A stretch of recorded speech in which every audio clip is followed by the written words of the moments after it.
It begins with a silence so deep it feels older than memory. A desert silence.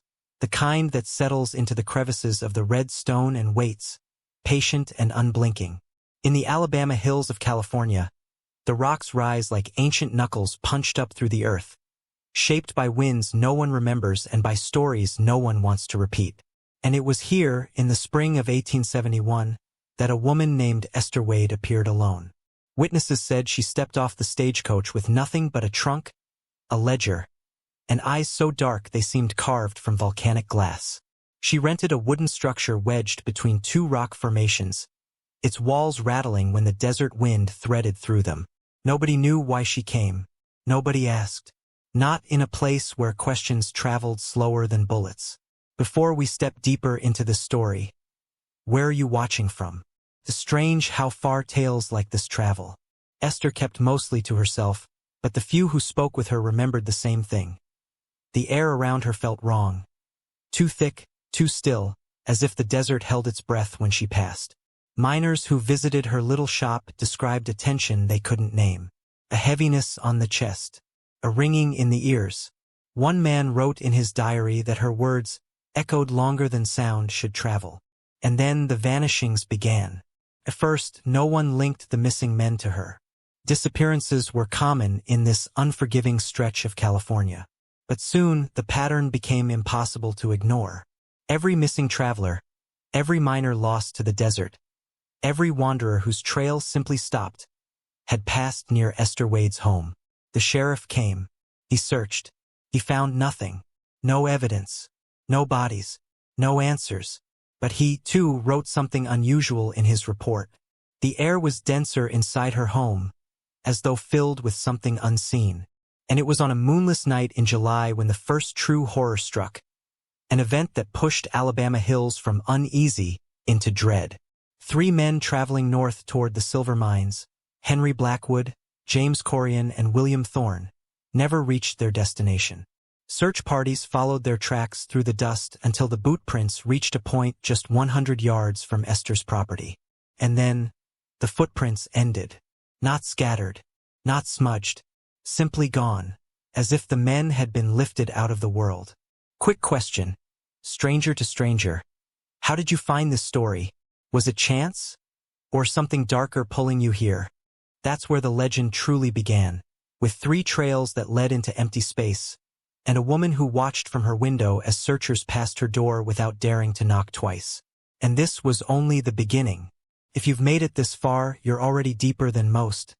Subscribe before the next chapter finds you. At dawn, the Alabama hills glow like burning embers. Red, broken stone catching the early light in a way that tricks the eye. Shapes shift, shadows stretch, and back in 1871, people swore the rocks moved when no one was watching. It was in that same dim morning light that the search party tried to make sense of the impossible. 3 trails, 3 grown men, all ending in the same place. A flat patch of dust with no brush, no rocks, no source of shelter, no sign of struggle. Nothing but an unnatural stillness hanging over the ground, as though the desert had paused time itself. And just beyond that vanishing point stood the narrow path leading to the home of Esther Wade. The sheriff, Walter Granger, a man known more for his drinking than his bravery, rode ahead with 2 deputies. They approached the wooden house hesitantly, their horses restless, ears flicking back at something unheard. Esther stepped outside before they could knock. She had that same calm expression witnesses always mentioned. No fear, no surprise, only a stillness that felt practiced, as though she'd been expecting them. Sheriff Granger later described her as a woman carved from patience and stone. He asked his questions. She answered them politely. No, she hadn't seen the missing men. No, she had no business with them. No, she knew nothing about their disappearance. Yet Granger couldn't shake the feeling that the wind died the moment she spoke, like the desert itself was listening. Inside her home, he noticed something odd. The walls were covered with tall, narrow charcoal markings, drawn in symbols he didn't recognize. Not quite letters, not quite numbers. More like diagrams, constellations, gateways. She dismissed them as mapping exercises. But the sheriff didn't believe her. When he stepped back outside, he realized something else. The men's footprints didn't just end near her property. They ended in a perfect radius, as though something circular, centered near her home, had swallowed the trails at equal distance. Like a boundary, perimeter, one deputy whispered. It's as if they walked into a wall we can't see. Rumors spread fast after that. Some said Esther was practicing desert witchcraft. Others said she wasn't human, that she'd been found wandering in the mountains years ago, speaking in a language no one knew. Most didn't believe those stories, but they all agreed on one thing.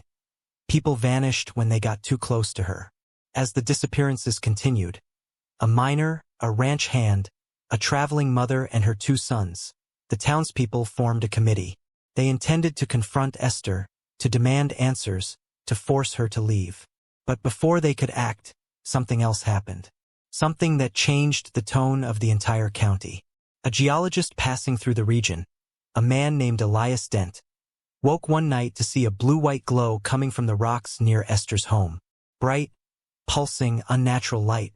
At first he thought it was lantern fire until it moved in a perfect slow spiral. He later said, "It was not of this earth, and yet it followed the shape of the hills, like it belonged here." The glow lasted 7 minutes. When it faded, the desert went silent again. So silent it made his ears ring. Word of the phenomenon reached Boston within weeks. And from there, it reached someone who would soon become central to this legend. A researcher whose curiosity would cost him more than he expected. We'll meet him soon. For now, the disappearances were escalating.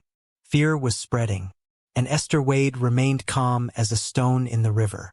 Stay close, what comes next might change how you see these old legends. By late summer of 1871, the Alabama hills had become a place of dread. A landscape where the wind rarely blew, where dogs refused to wander, and where the silence felt alive. Travelers began detouring miles out of their way to avoid the cluster of boulders where Esther Wade lived. Even the miners, men known for their superstition, stopped speaking her name aloud. But the legend was only beginning to find its true audience. Far from California, in a lamplit study in Boston, a man named Nathaniel Harper read a letter that would alter the course of his life.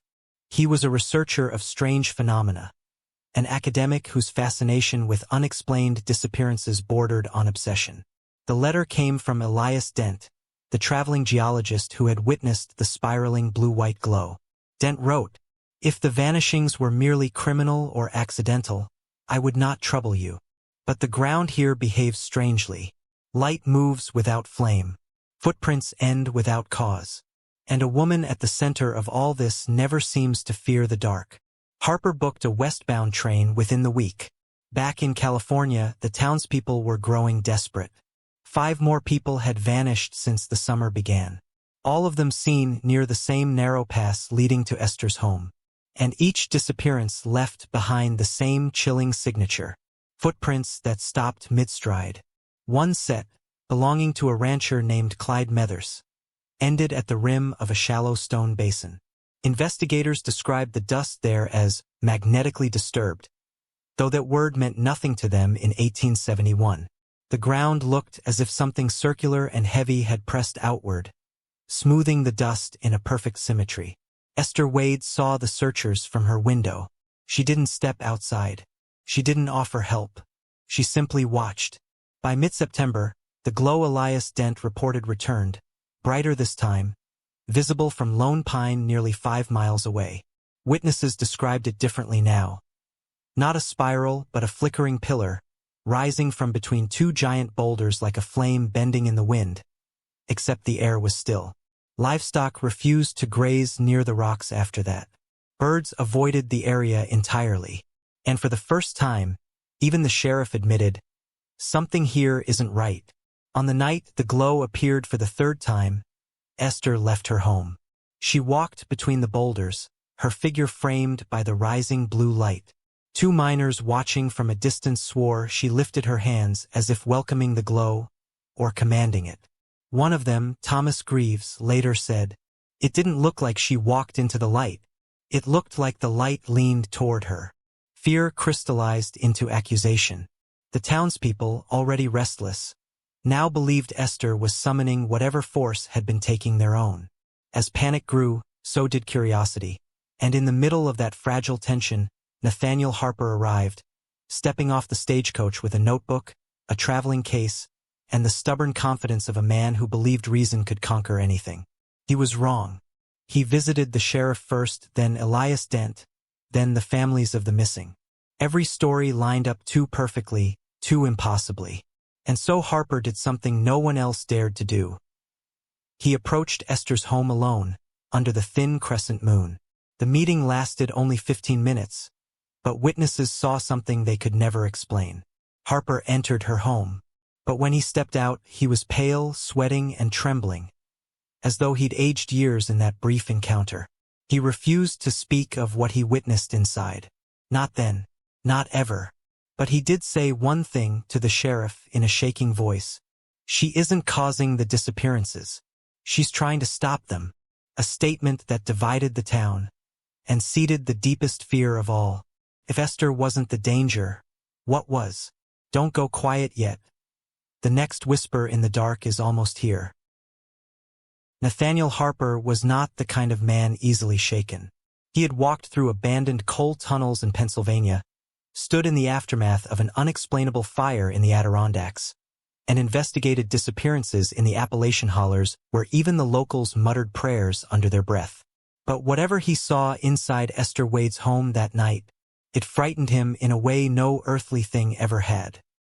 He refused to discuss it publicly, yet he stayed in Lone Pine for weeks afterward, not to condemn Esther, but to understand her. That alone made the townspeople wary of him. Some called him a fool. Others called him cursed by proximity. And still he stayed. At the sheriff's request, Harper attended a gathering at the home of Mayor Garrison 2 evenings later. A dinner meant to calm tempers and reassure the county that civilized minds were taking charge. The meal began normally. Roasted quail, stale bread, and the strained smiles of people pretending not to fear their own shadows. But it shifted after the second course. Harper was asked, politely at first, to explain his meeting with Esther. He declined. They pressed. He resisted. And finally, in a voice so low it nearly blended with the creaking floorboards, he said, "What she keeps inside that house is not meant for you. Not meant for any of us." The room fell silent. Mayor Garrison leaned forward. "What did she show you?" Harper's eyes didn't move from his untouched plate. When he spoke again, his tone carried something heavy, something like sorrow. "There are drawings, diagrams, not of this region, not of this world." He paused, swallowed hard. "And when she touched one of the symbols, the wall moved." The room erupted in disbelief. Some laughed nervously. Others muttered prayers. The mayor slammed his fist on the table. The sheriff, who had known Harper long enough to trust his integrity, asked quietly, "Are you saying she opened something?" Harper didn't answer. He simply stared at the candlelight as though it cast a shadow he didn't trust. But before the room could descend into panic, the windows rattled, gently, like fingertips brushing glass. Every conversation died mid-sentence. No wind, no passing wagon, no storm. Just a sound that didn't belong to anything known. The candles flickered. The air thinned. A low hum, faint but unmistakable, drifted in from the direction of the Alabama hills. Mayor Garrison whispered, "Not again!" For the third night in a row, the blue-white glow had returned. Spiraling, expanding, reaching higher than any lantern could burn. A deputy burst through the door. "Sheriff, you better come see this. It's moving toward town." They stepped outside together. Every man at that dinner, Harper included, and saw the glow threading through the rocks like a river of living light. The ground trembled beneath their boots in soft, rhythmic pulses, as if a great heartbeat echoed beneath the sand. And then the unthinkable happened.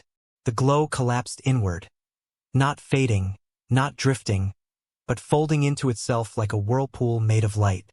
A twisting, spinning shape barely visible to the naked eye, as if space itself was bending. Harper whispered, "It's thinning again. The boundary." The sheriff swallowed. The boundary of what? But Harper's answer only deepened the dread. Not a what, a where. For the first time, the men understood why Esther Wade lived alone at the edge of those rocks. Not to hide, but to watch, to hold something back, or perhaps to keep something contained. And with the glow intensifying, pulsing, reaching for the sky, they realized she might be the only person who knew how to stop whatever was coming. Do you think Esther was cursed or chosen? Tell me below. I read every theory.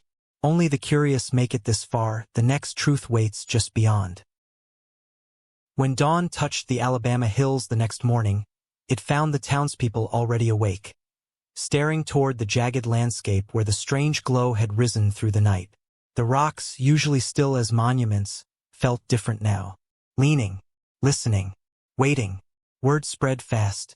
Nathaniel Harper intended to return to Esther Wade's home, and this time he would not go alone. The sheriff gathered 6 men, deputies, miners, and the mayor's son, all armed with revolvers and lanterns. Harper joined them, wearing a coat still dusted from the long night. His expression told them everything. This visit was no longer an investigation. It was containment, or confrontation. As the group approached the narrow pass leading to Esther's home, they felt the first tremor. A soft quiver beneath the soles of their boots. Then another. Then a pulse, rhythmic, like a tide moving under the earth. The sheriff whispered, "Earthquake." Harper shook his head. "No, this is coming from the boundary." The closer they came, the more the air thickened, heavy, electric, almost metallic. Their lantern flames bent sideways as though drawn toward an invisible current. The dust along the trail swirled in unnatural patterns, spirals, the same shape Elias Dent had described in his letter. And then they reached the clearing. Esther Wade stood outside her home, her face lifted toward the sky, eyes fixed on a flicker of blue light rising between 2 massive boulders behind her property. She didn't turn when the men approached. She didn't seem surprised. In a voice barely louder than the shifting dust, she said, "It's opening again." The sheriff demanded answers. What was opening? What was causing the disappearances? What she had been hiding? But Esther simply pointed toward the boulders. There, for the first time in daylight, they saw it. A thin, shimmering distortion, like heat rising off a desert road, except brighter, sharper, alive. It pulsed in irregular arcs, bending the light around it, warping the shape of the stones behind it. Sound seemed swallowed by the air around it. Even their breathing felt muffled, as if layered under water. Elias Dent, who had followed the group from a distance, whispered, "A rupture." Esther nodded.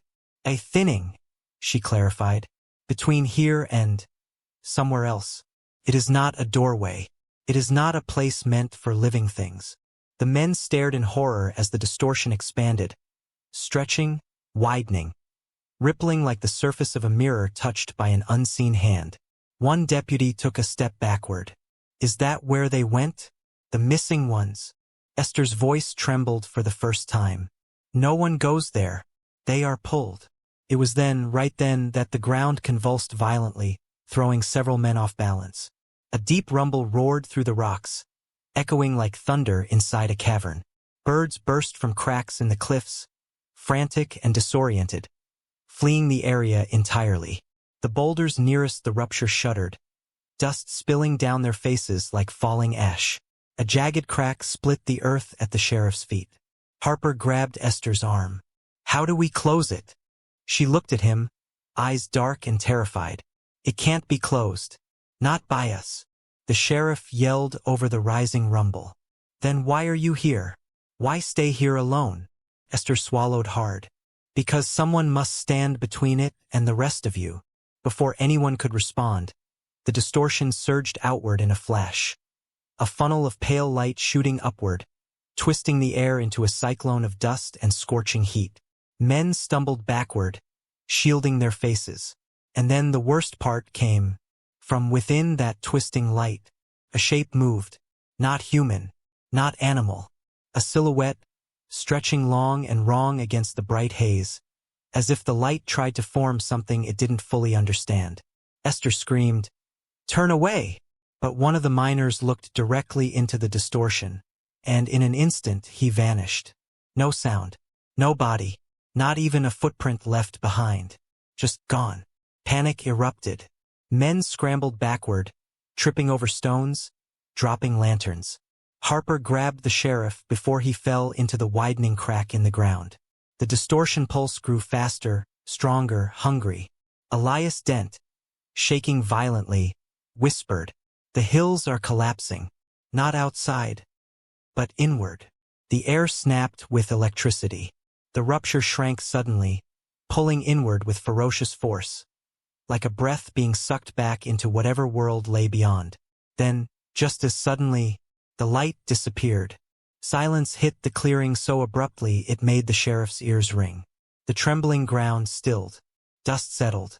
The rupture was gone or dormant, leaving only the cracked earth and the memory of something that should never have touched this world. Esther collapsed to her knees. Harper knelt beside her, voice hoarse. What was that? Her hands trembled violently. A place without time, reaching for what it can take. The sheriff looked around, terrified. Is it over? But Esther only whispered, "No, it's never over. You've seen the signs. Now follow them. Subscribe before the trail goes cold." The rupture had closed, or seemed to. But the men who stood in that clearing knew something deeper. It hadn't ended. It had only paused.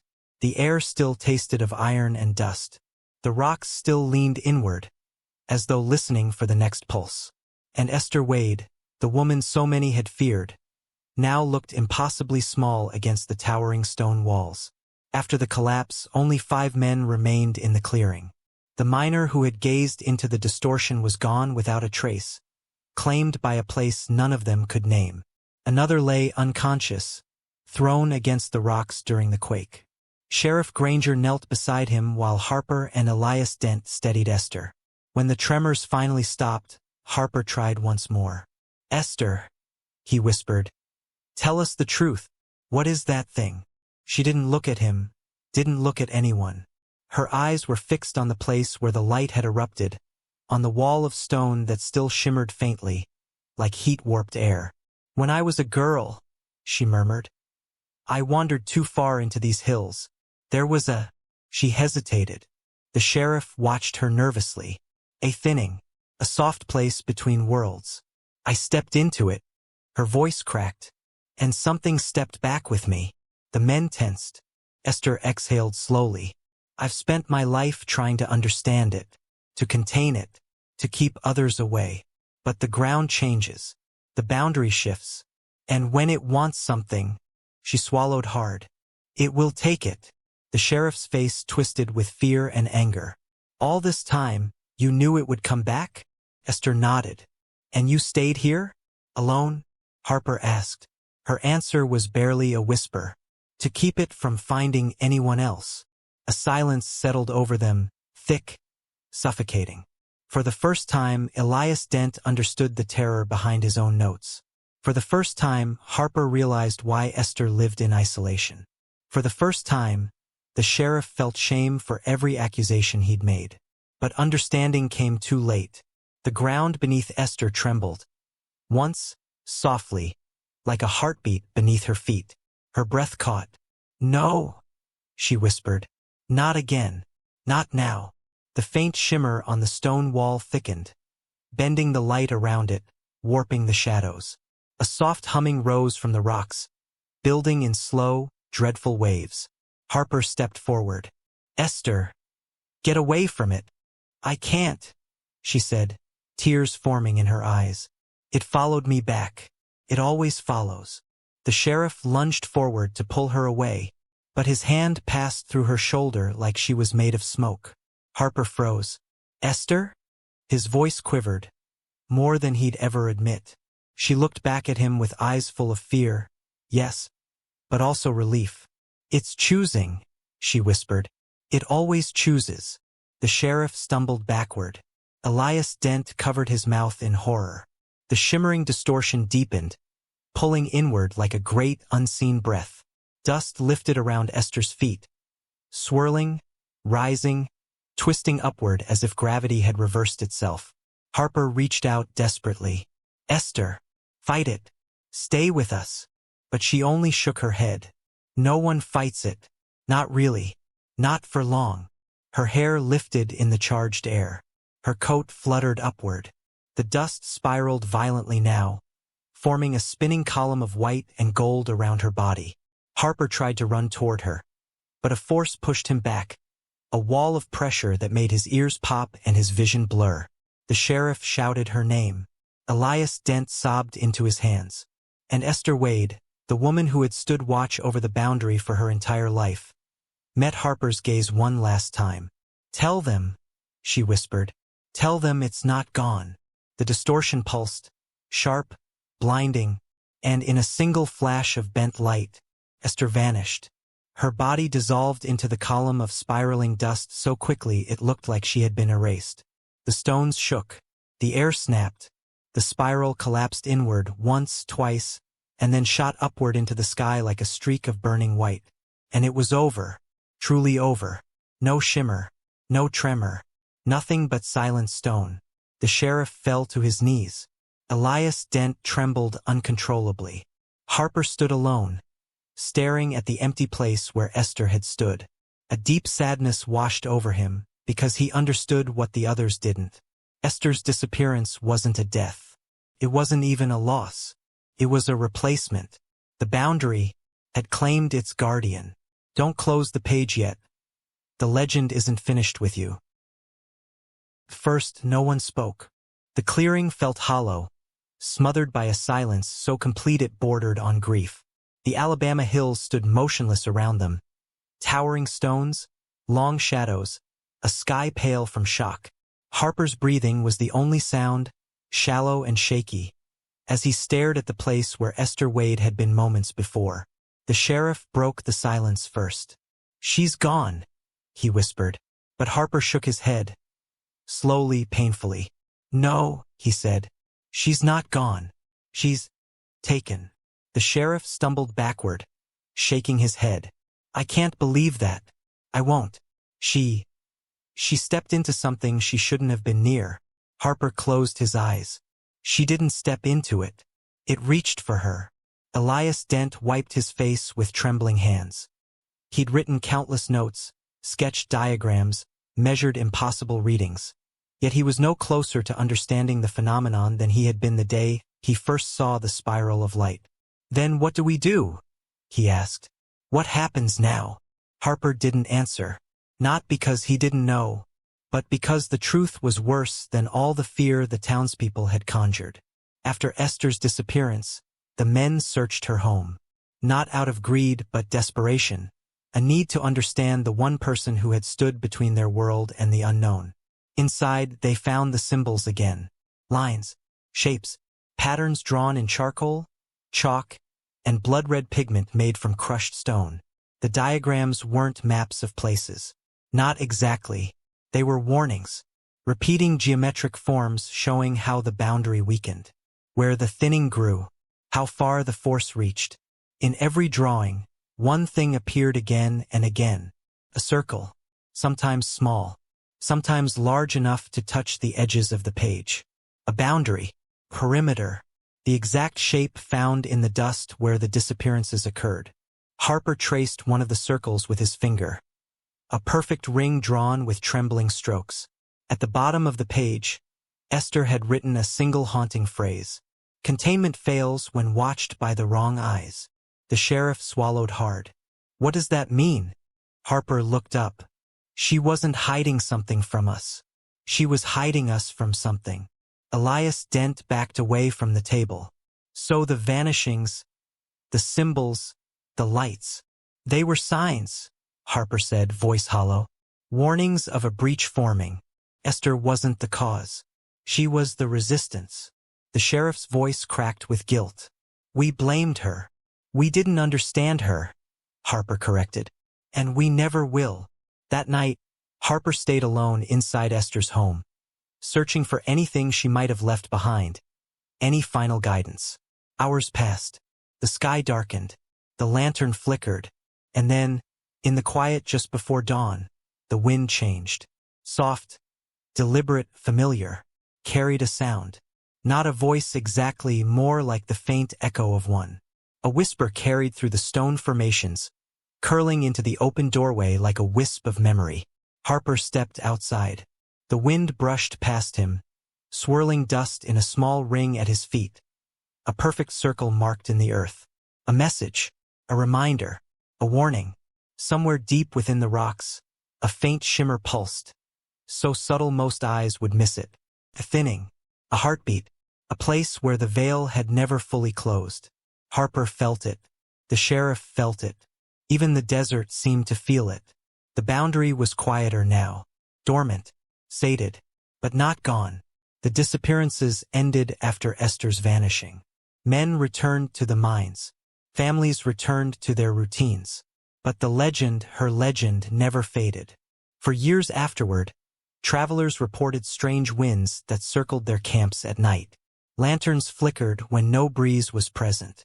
Occasionally, a faint, blue-white glow appeared among the boulders. Never large, never dangerous, just present. Like a watcher, like a guardian, like someone standing between worlds. Nathaniel Harper wrote only one sentence in his final report.